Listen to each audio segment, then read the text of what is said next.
Byler from the Washington Post, thank you so much for joining us. We're not doing this live. We're doing some different stuff, so I'll be less nervous. I don't know why I get so nervous when it's live, but I seem to forget how to speak. It's a big day in this election.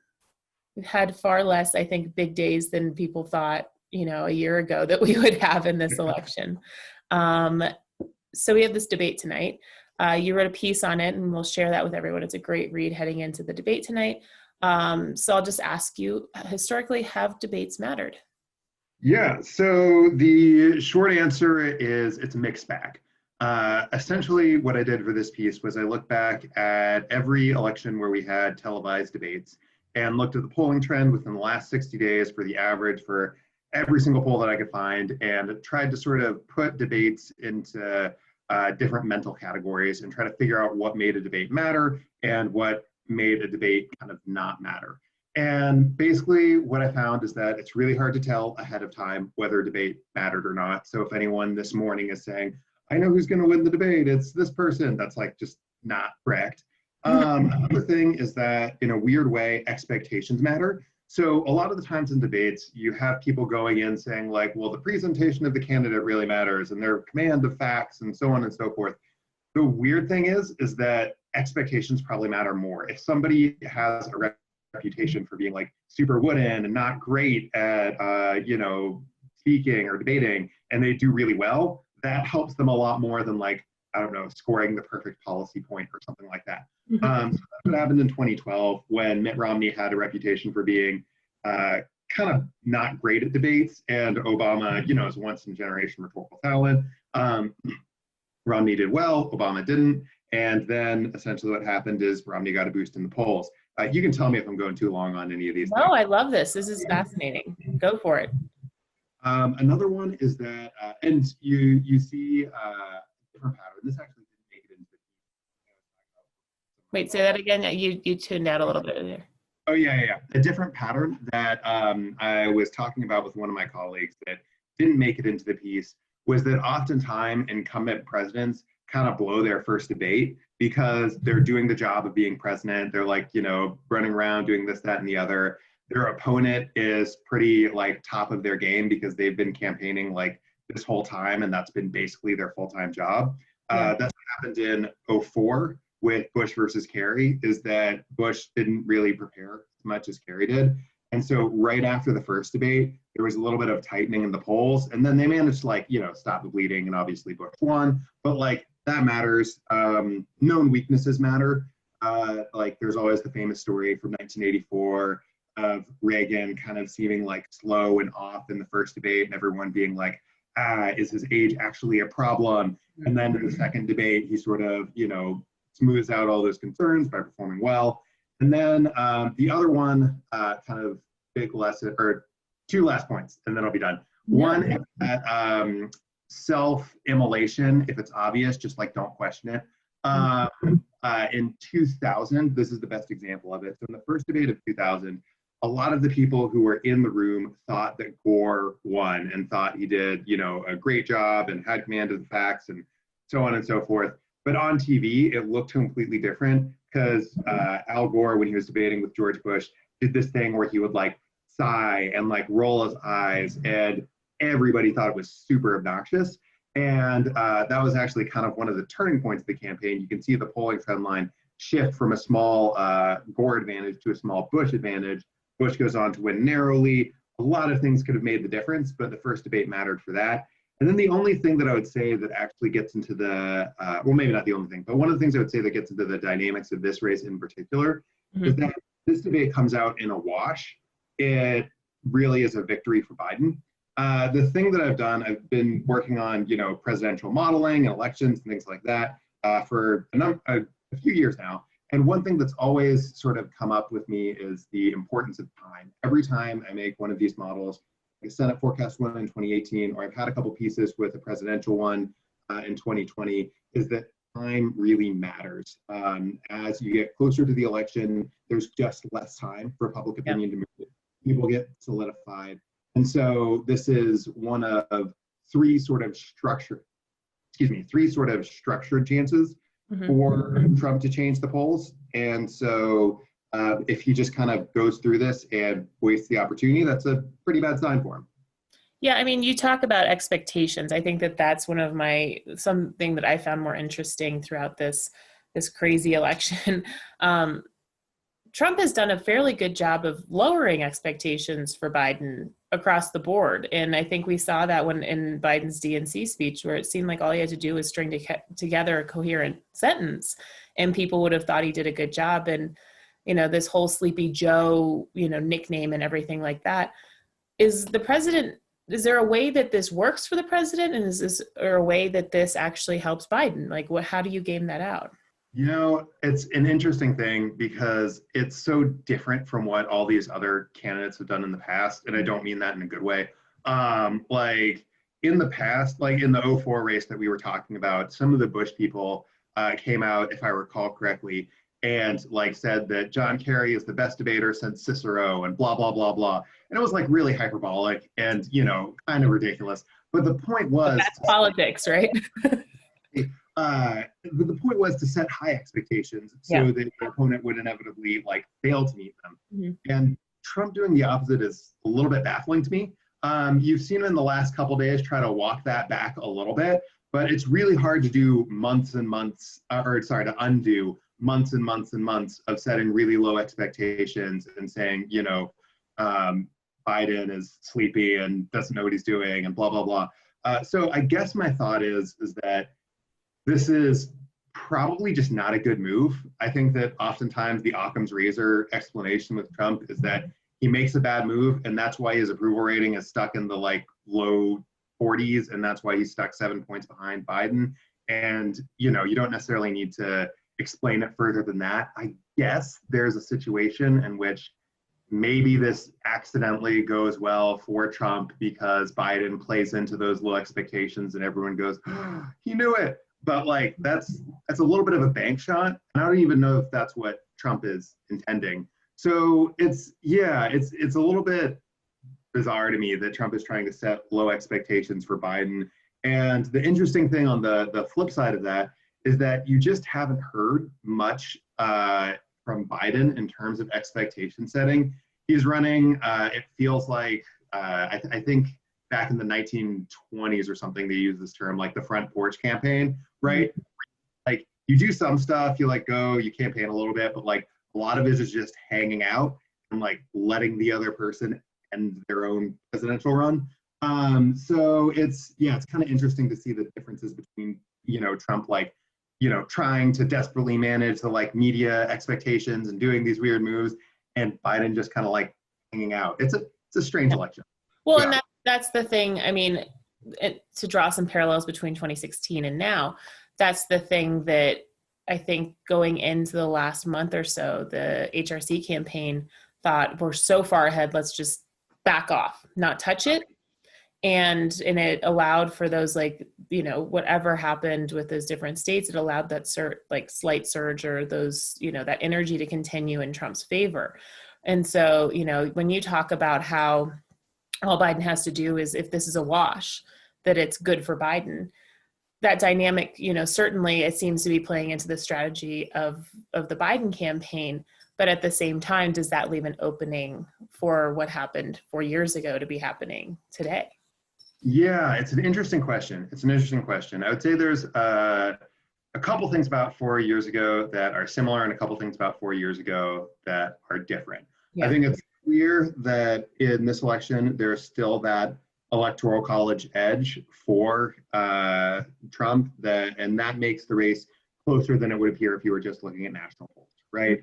So that means that it's a few, Trump doesn't have to regain all 7. Maybe he only has to regain 2 or 3 or 4 points on Biden in order to win. So in that way, it's similar to 2016 in the sense that Trump didn't ever really have that far to catch up in 2016 to win. You could make the case that Trump is still one big event away from polling roughly even-ish or being much more competitive. I think that's similar. One thing that's different is or I guess I wouldn't say different, I would say unknown. One thing that's unknown, so during the 2016 campaign, you could argue that the Comey letter in the final weeks of the election, which was sort of out of anyone's hands. Trump didn't do anything to bring that about. Hillary Clinton didn't do anything that directly on that specific day in October would have caused that letter to be sent, right? Like neither campaign, this wasn't a brilliant strategic move or an unforced error for either campaign that caused that event to happen, right? That's happened outside of them. And you could argue that that is what moved to the final polls in Trump's direction, just enough for him to win. So the unknown here is, does something like that happen again? I think in some alternate timeline, right, Earth 2 or whatever, where the Comey letter never happens, I think Hillary Clinton is probably president. It's a close election, so there's a lot of things that can make the difference. I think that's one difference between 2016 and now. I mean, I guess the thing that I kind of keep coming back to is that there are fewer undecideds this time around. Yep. There's been fewer movement during this election than during the 2016 election. So it's been very stable at 7 points, whereas the 2016 election, you saw these waves of, stuff kind of happening. You have a very different situation in terms of the candidates themselves, in terms of their favorable ratings. Trump and Clinton were both strongly disliked. Biden is much better liked than Clinton was, and Trump is like somewhat better liked than he was in 2016. And so in a way, I think you're smart to, like the forecast models, build in somewhere between 15 and 25% chance for a Trump victory. At the same time, I think there are structural factors that make this pretty different.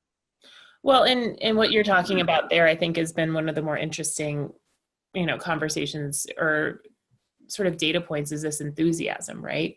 That there's a lot of Trump's enthusiasm stays rather solid with his approval ratings within his base, but the disapproval ratings for Trump are really solid in Biden's favor. Not necessarily, I mean, correct me if I'm wrong, if I'm misreading this at all, but and I don't know if historically that the disapproval ratings have created a win for candidates, but is that going to be different this time around? Yeah, so that's a great question. So one thing that you'll notice when incumbent presidents run for re-election, their approval rating does have some predictive power in terms of how the horse race polls go. So, Barack Obama had a pretty decent approval rating on election day 2012, same with George Bush in 2004, same with Bill Clinton in 96. You can sort of go backwards and you find that the approval and the horse race are tied up together. There's some speculation that, it's kind of a mutual relationship and what causes the other, right? That sometimes people tune into the horse race first and they pick their candidate and then they're like, oh, wait, wait, no, I approve of Trump. That's the guy I'm voting for. And that's the direction the reasoning goes, which is kind of interesting and weird in that sense. In terms of the stability, I would say a couple things. One is that I think you're definitely right to point out that the disapproval and the approval numbers are really very stable, especially within the disapproval numbers. The sort of strongly disapprove is the vast majority of the disapprovers. There are people who, really, really don't like what's going on. There's a pretty small contingent of weak disapprovers, but really in terms of people who disapprove, they strongly disapprove. So that's part of what gives Biden such a strong base. With Trump, it's pretty interesting. Throughout his presidency, the people who approve of him have been split between strong approvers. So these are people who you would think of as like the Trumpian base, who just like love everything he does. It's all awesome. Like he never loses anything, so on and so forth.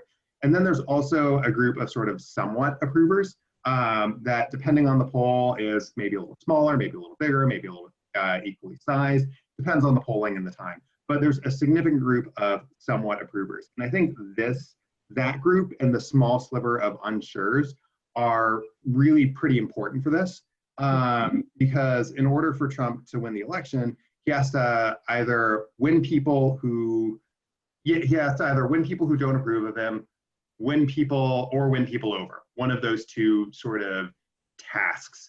So yeah. No, sorry, I was a little scattered. Did I miss it? Great. No, I that last part I think kind of plays into sort of what we're heading into tonight, obviously, right? Because you've got some major issues on the table. We've got coronavirus, we've got the SCOTUS nomination, which We had a Mo Butler on last week for a happy hour and said it's like throwing a Molotov cocktail into a crowd. You know, it's just this really explosive experience for a lot of people. And then the curveball, which undoubtedly Biden will try to weave into tonight, are these tax returns if they don't ask about them directly. So when you're looking at the debate, what demographics are the candidates looking to get to on coronavirus? I mean, we always hear about white suburban women, you know, that's been this like constant. White suburban women are that sort of iffy, you know, sometimes Trump, they went for Trump and now they're not going for him in some cases, you know, or vice versa. And then also, how does the Amy Coney Barrett nomination play into that? So why don't we start with just Corona, because that was a really long question. No, all good, all good. No, it's a great question. So with coronavirus, what you'll notice is that Trump's approval rating on that is pretty low. It's lower than it is for other issues. So with coronavirus, I think the obvious sort of group that he's first trying to reach is that very thin band of just mixed, that very mixed, very thin band of people who are actually still undecided at this point. Mm-hmm. Most people are decided between one of the two major candidates or a third party. So obviously there's undecided voters. I think you're really right to point out that suburban women is a group that he's targeting. I think I'll probably use the coronavirus stuff for that. I think he'll probably, so far at least he has, but I think he'll probably come out swinging against protesters and against sort of Black Lives Matter and the anti-racism and police brutality protests. The calculus within Trump world seems to be, like as revealed by his tweets, but it seems to be that they think that if they attack the protesters, they can, you know, find women in suburbia who are, you know, wary of neighborhood integration, basically, that they can bring over to their side. So far, that hasn't really seemed to do anything or work. That hasn't really changed the numbers at all. We'll see if that ends up working at some point. So far, it hasn't. I think that it's a little bit of a weird play because the suburbs are a lot more racially diverse than they've been in the past. They're a lot more sort of integrated than they've been in the past. And they're also just a lot more left-leaning than they've been. In the 2018 House elections, a lot of the gains happened in suburban districts in the exact sort of places Trump is trying to play to. One other demographic that clearly matters to the Trump campaign and clearly matters to Republicans more broadly is Hispanic and Latino voters. Yep. That's been something where Trump seems to be at least maintaining his base. I'm a lot of people talk about how much Trump is expanding. I'm a little less cavalier than I think other analysts are about Trump expanding his base with Hispanic and Latino voters. That could help him in Florida or Nevada or at Arizona, but it's also a little bit of a play that is not the most, it's a play that the Electoral College kind of renders less effective than it would otherwise be. What I mean by that is a lot of Hispanic and Latino voters live in California, New Mexico, and Texas. And California and New Mexico are not going to flip. And if Texas is, you know, Democratic, then the race is already over, right? Yeah. And if it's Republican, that does not secure a Donald Trump victory. So in terms of demographics, I think they're thinking about suburbs.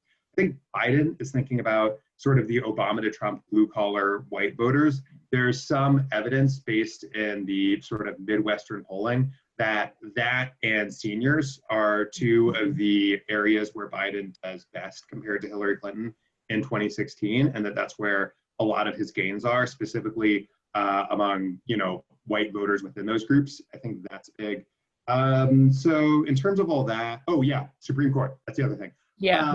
So most of the polling on the Supreme Court has showed that that's kind of an underwater issue for Trump, that it's somewhere in the range of like 40% to 45% disapprove, and then, you know, somewhere over 40 to 45% say, yes, push, you know, bear it through, this is great, etc. And then over half say, no, wait until after the election, regardless of whatever, you know, happens.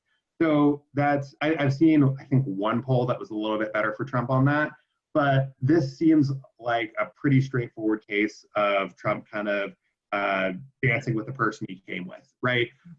It's a case in which it's the issue itself is not any worse than a lot of the other issues that Trump already has in his portfolio. So the idea is, okay, I'm gonna, push this nominee through, serve the conservative base, do the thing that, religious conservatives are, really, really invested in, and then we're just gonna like move on with life. And that seems more like the play. I guess it's possible that Barrett does have an effect on the polls. With Brett Kavanaugh in 2018, we saw that kind of hurt Republicans in the House because he was unpopular nationwide, but helped them in the Senate by bringing back Republican candidates in some of these blue state races. I ran a model in that year that had if I'm remembering this correctly, Republicans made big gains in like North Dakota, in Tennessee, Texas, like right around when all the Kavanaugh controversy was blowing up. So I think that kind of a nominee helps Trump less because he already has the red states in the bag this time around, right? There's not, so we'll see. It's possible Barrett polls differently, but it's also possible she gets lost in the crush of all the other types of news. Well, and so just to follow up on that, and I'm sure you've got other things to do, but I use this as sort of a guilty pleasure that I get a chance to talk to smart people about all this stuff. So you have Biden, who chose Kamala Harris. You've got Amy Coney Barrett. Is there and both candidates are trying to reach women, right? I'm a woman. I'm pretty in tune to when somebody's pandering to me. Is there a risk of pandering in all this? And also, was it a mistake not to pick Barbara Lagoa if you're trying to expand a Hispanic base in Florida, or do they think they already have Florida in the bag and they wanted to solidify some of that white evangelical base that maybe is slipping a little bit? Yeah, in terms of pandering, that's a really good question. Honestly, a couple years ago, I would have, I'm trying to think of exactly how to say this. So in the Trump era, a lot of the stuff that he has done and said has felt very flat-footed and very like, I'm directing this message at specific people. Yeah. And like, that has worked a surprising amount of the time, right? Like some things that I would code in my head as like, oh, he's pandering to these, people that are in his base or that are the traditional Republicans or whomever. And then they respond well to it, right? Like there's some amount of just directness that I think is rewarded in politics. I think pandering, if I had to think about it, I think I would say that if pandering goes poorly when it's executed poorly or when it's, really tone deaf, like I guess I would say that there's a difference between just trying really hard to serve some constituency's interest and being even kind of corny and cringy about it, but trying really hard to serve the interest versus not knowing what you're talking about at all and kind of pandering. So I think the examples that I would say to sort of bring that out is, Trump's appeals to evangelical voters have been really flat-footed. He, the most memorable moment is in the 2016 campaign when he was reading out of the Bible and he said 2 Corinthians instead of 2 Corinthians, right? Like he doesn't know like anything, right, about sort of the faith, but he basically says, hey, I really care about you and I care about your votes. And, he holds up a giant Bible and nominates Supreme Court justices and, attempts to pass socially conservative stuff. And so it's a very blatant pandering, but it works because it serves the group's interest pretty well, right? Whereas I think Trump's outreach with non-white voters kind of falls flat because it's, it's pandering, but it is totally unaware. And I think that's part of the reason that it doesn't work well. I'm thinking of a different moment in the 2016 campaign now, where Trump, his pitch to Black voters was, what do you have to lose? And that was kind of gross because, that's playing on a, massive stereotypes about Black people. And, it's an enormously diverse population, like every large population in the United States of America. And so I think if somebody is pandering, but they serve interests, it works better than pandering and not. Sorry if that was a little unclear or weird. Well, I think, what I'm getting from that is that and I've, other people can disagree, but Trump's a fairly transactional person. He will say, look, here's what I think, I'm going to do it. And I think even in, some of the messaging from evangelicals has been, he doesn't necessarily believe what we believe, but he is passing policies. He does vocally support us. He is going to put conservative benches or judges on the bench. And so even if it doesn't necessarily seem that he is an evangelical person, he is serving their interests. Whereas with Black and brown, voters and people, he might make an appeal like that, but the transaction doesn't go through. That's a really good way to put it. You put it way better than I did. Yeah, it's almost like pandering works when you're doing something for a voting bloc and when you're really actually speaking to their concerns. Yeah. But, and in that way, maybe it's not pandering, maybe it's just being very direct and flat-footed. Yeah. But it doesn't work so well when you're not serving the group or a voter's interest very well. Yeah. In terms of Supreme Court with Barbara Lagoa, I don't know. I know that a lot of people were thinking like, Florida, and I think that's a little bit of a bank shot. I don't know that it's,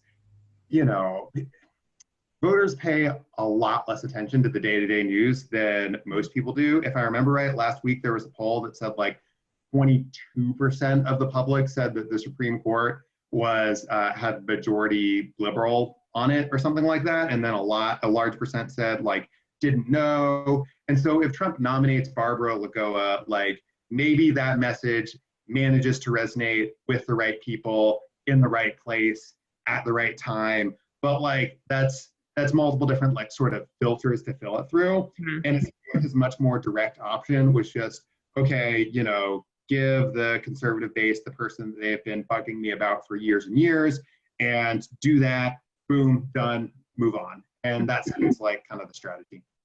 Well, and to that point, and actually I keep being told I say to that point in these way too much, but we had Antoine Seawright on not too long ago. And he said, look, these stories, we've had this drip of stories that have come out. You had the Bob Woodward book, you had the Jeff Goldberg article in the Atlantic, you have taxes this week. It almost feels like each week has like a theme of something the president's going to have to defend, right? And I'm just of the belief that that's not a coincidence, but just from a completely, conspiratorial aspect. But, Antoine Seawright said, look, like it's long-term trends, right? That voters, they may hear a story that pisses them off, or they may hear a story that really gets under their skin. But ultimately, a lot of people are living their lives. They've got kids they've got to deal with. They've got, school they're trying to figure out. They're trying to figure out how the hell to communicate with, people that they work with, but over Zoom, that we're trying to figure out how to do this. What are the long-term trends we're seeing? I mean, I think it seems like it's trending in Biden's favor, but, we've seen some flips in North Carolina on the predicted markets. We've seen flips in Florida. What are the long-term trends that we're seeing, and where should we be looking to understand that better? Yeah, long-term trends, there's a couple of them. One of them is stability. Really, in the last 4 or 5 months, there's only been one event that is sort of permanently moved the national state of the race. That's sort of the height of the Black Lives Matter protests in sort of the early summer. That brought Biden up to 9-point advantage, and then the public sort of slightly souring against the protests, and then also that moving out of the news cycle brought him back down to 7, which was like where he was before. So the long-term trend of stability, that extends to the states as well. So one thing that I sort of worked on with some of my modeling is just comparing the order of the states. Like if you imagine the states as a ladder, where at the top of the ladder is the most Democratic place in the country, maybe like Washington, D.C., right? And the bottom of the ladder is the most Republican place, it's Wyoming. That's arbitrary, ladder can be ordered either way. But if you just compare like 26, and you order them from most Democratic to least Democratic, and you sort of create a ladder there, and you compare that between 2016 and 2020, there is an immense amount of stability. So the same states that really matter in 2016 really matter in 2020. Your Floridas, your Pennsylvanias, your Wisconsins, Michigans, et cetera, are the ones that matter the most. The recent data points that are probably some of the best data points that the Biden campaign has gotten in a while are two high quality surveys from the Post and the Times saying that Biden is up 9 points in Pennsylvania. Each one of those said that, if I remember correctly. That's big. I mean, when you're a little bit more than a month out and you're 9 points down in sort of one of the pivotal states, arguably the number one pivotal state, but definitely in the top three most important states, that's a real bad sign. It kind of, if you want to look at what's happening in places like North Carolina or Georgia or Maine or whatever to get a sense of what the trend is and what the possibilities are. But the bottom line is that being down by 9 in high quality polls of Pennsylvania is a pretty bad sign at this point. So obviously there are other polls, other things are going to come out and happen. But in terms of the long term, it's been an immense amount of stability, even in the face of all of those events that you were talking about. It feels like events that were of a similar magnitude or even of a lower magnitude of importance in 2016 caused wild swings in the polls. Whereas, you know, this year, that's just not happening very much.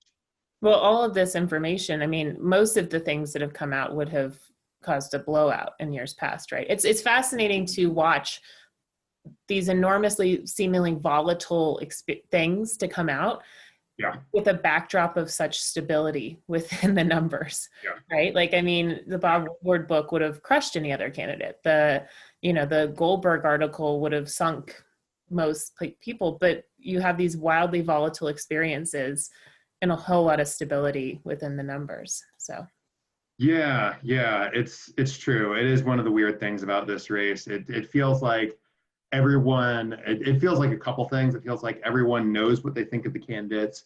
It feels like this is also the product of decades and decades of like loss in institutional and social trust, which sounds like I don't know. That sounds like one of those airy things or whatever. But if you look at decade over decade polling, people just expect less of their politicians and believe worse things about them. When Trump has something like, tax bombshell or, the Woodward book or what have you, people's reactions oftentimes are, I already expected that. I don't care, or I don't believe the people who are telling me that. Like, and none of those reactions move the polls, right? Yeah. So you don't think that tax returns are gonna, they're gonna inevitably weave it in, but you think it's sort of the Atlantic article, the Woodward book, like confirmation bias kind of thing? I mean, you never say never because one of these events always can break through, right?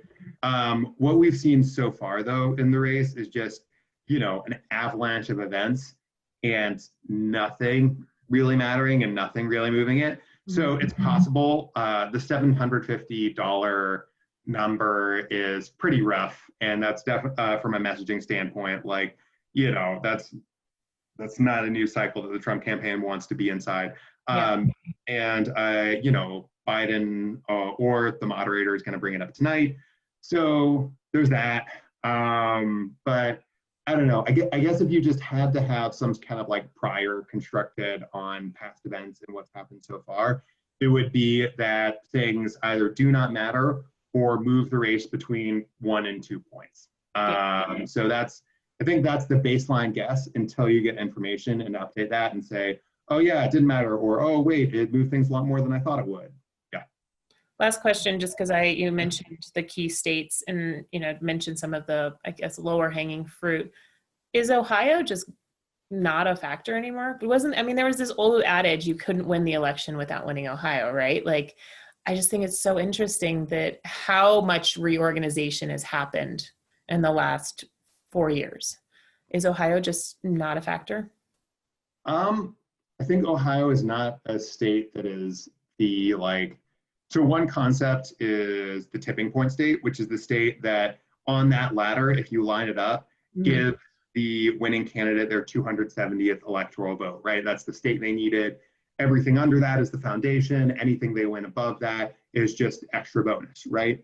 And so I think that Ohio, at least in my math that I've done, in my modeling that I've done, is oftentimes not the tipping point state. It's not the state that's most important.